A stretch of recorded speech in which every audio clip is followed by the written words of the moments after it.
Hello friends, how are you? I hope you are fine, healthy and doing great with your IELTS preparation. I Rupinder welcome all of you on my channel IELTS Secrets with Rupinder. Today I have come with the new topic. It's about the test, IELTS test that was held on 29th July. So I have written a sample of writing task 2. It will help you to know how you can explain your writing task 2, how you can get band 7 or plus. So video को start करते हैं। अगर आपने अभी तक मेरा channel subscribe नहीं किया तो काइंडली सब्सक्राइब माय चैनल। अगर आपको ये वीडियो अच्छा लगा तो लाइक ज़रूर कीजिए and share the channel with your friends as well. तो स्टेटमेंट थी, many people believe that countries should produce food for whole population and import as little as possible. To what extent do you agree or disagree?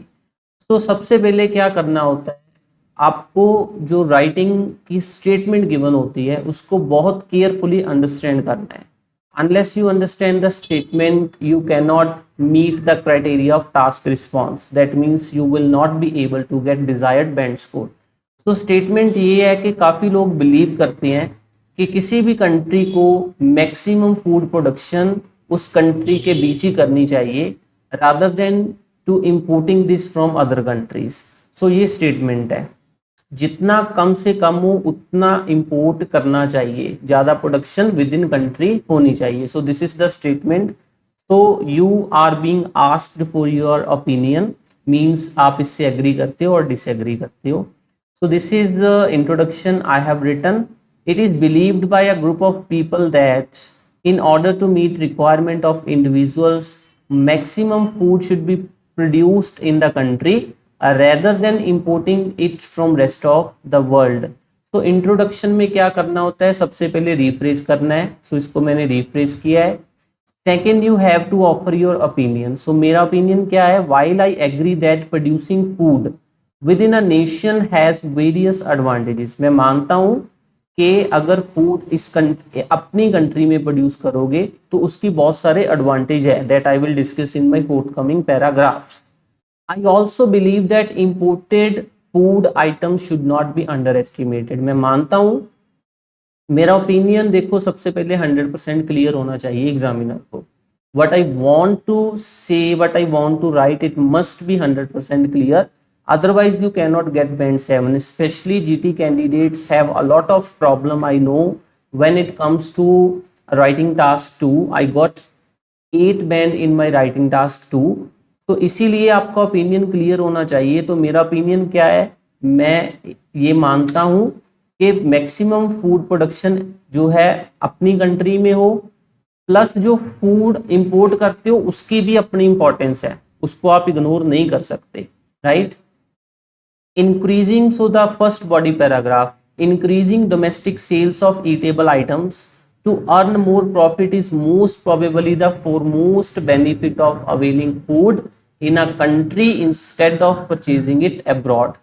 Directly आप अपना main point introduce करोगे, कोई भी connector की जरूरत नहीं है, to commence with, to embark on, ऐसे जो आर्टिफिशियल कनेक्टर्स हैं उनकी जरूरत नहीं है। अगर आप देखोगे बैंड 7, 7+ वाले जितने भी एसेज हैं वो बॉडी पैराग्राफ 1 में कोई कनेक्टर यूज नहीं करते क्योंकि वो ओवर यूज ऑफ कनेक्टर्स होता है।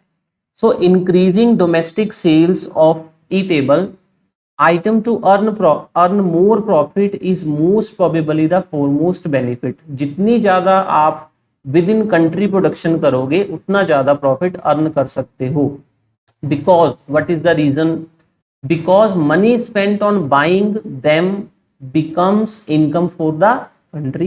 जो आप डोमेस्टिक प्रोड्यूस करोगे वो रेजिडेंट्स ऑफ पर्टिकुलर कंट्री उसको बाय करेंगे और उससे क्या होगा, कंट्री की इनकम जनरेट होगी। अब example, for instance in Punjab India, every year in the month of April people buy wheat bags from nearby public food stores and store them to use throughout the year. अब क्या होता है India में, mostly जब wheat season होता है तो सभी लोग वीट बाय करते हैं और उसको थ्रू आउट द ईयर के लिए वो मतलब स्टोर करके रख लेते हैं। ये होगी एग्जाम्पल। एग्जाम्पल्स कभी भी सर्वे ऐसा कंडक्ट हुआ था, according to the survey, according to the studies, ये कभी भी यूज मत कीजिए। आपको एग्जाम्पल देनी है फ्रॉम योर पर्सनल एक्सपीरियंस, ठीक है। ये होता है टेम्पलेट्स, सो इसको यूज मत कीजिए अगर आपको अच्छा बैंड स्कोर चाहिए।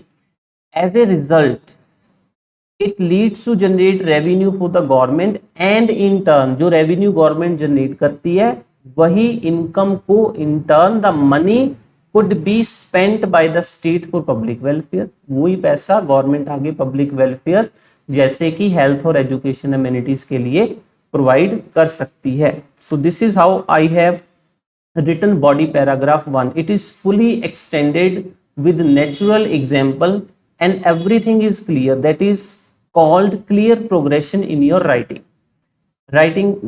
Now next is body paragraph 2.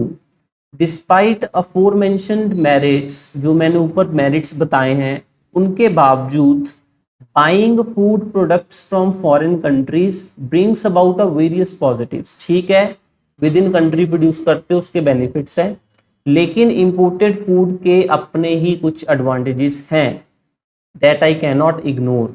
The first and foremost, it increases variety of people to choose the best and their favourite food. This is my main point. क्या main point है कि variety जो भी food items की होती है वो consumer के लिए बढ़ जाती है, क्योंकि जो फूड हो सकता है कि कनाडा में अवेलेबल हो, इंग्लैंड में अवेलेबल हो, वो इंडिया में ना अवेलेबल हो। सो इट हैपन्स, ये क्यों होता है, reason of my main point, it happens since a particular country may have a limited or no food items, ordering it from other countries help to fulfil need of the society. जो आपके country में आपकी market में available नहीं है तो आप foreign से उसको इंपोर्ट कर सकते हो simply. For example, because China is popular and the largest supplier of dry fruits in the world, China सबसे ज्यादा एक्सपोर्ट करता है dry fruits. Therefore consequently nations which are unable to produce may also enjoy its different varieties। मान लो कि वैसे तो India में चलो ड्राई फ्रूट्स अवेलेबल है, सपोज अगर नहीं अवेलेबल होगा तो we can import it from China। Now last to conclude, before I start the conclude, मैं आपको बताना चाहूँगा कि मेरी ऑनलाइन क्लासेस अवेलेबल हैं specially for 777-8 candidates. I know writing is one of the most complicated modules. So अगर आपको कोई भी प्रॉब्लम है किसी भी एक पर्टिकुलर मॉड्यूल में तो आप मुझे कांटेक्ट कर सकते हैं नीचे दिए गए स्क्रीन नंबर्स पे। मेरी ऑनलाइन क्लासेस 1-on-1 अवेलेबल है जिसमें आपके जो भी डाउट्स हैं वो सारे क्लियर किए जाएंगे। So now let's move to conclude. Although importing food from rest of the world has several plus points, ठीक है, इम्पोर्टेड फूड्स के अपने प्लस पॉइंट्स है from my perspective, but I personally feel that as maximum as food should be produced in the country। अब मेरा ये बिल्कुल clear opinion है, इंपोर्टेड फूड्स के कुछ बेनिफिट्स हैं, लेकिन मैं क्या मानता हूं कि फूड इंडिया में, क्योंकि मैं इंडिया में रहता हूं तो इंडिया की बात कर रहा हूं कि इंडिया में ही प्रोड्यूस होना चाहिए, मतलब आपकी कंट्री में ही फूड प्रोड्यूस होना चाहिए।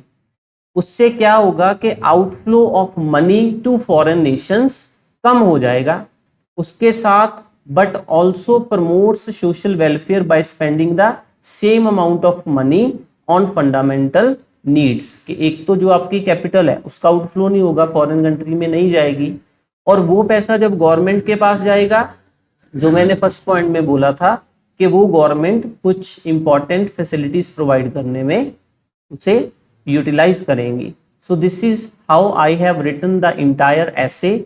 लास्ट में मैंने बताया जो मेरा ब्लैक वर्डिंग लिखी है मैंने, जैसे ये ब्लैक है, so this is my main point, इसको आपको समझने में इजी हो जाएगा।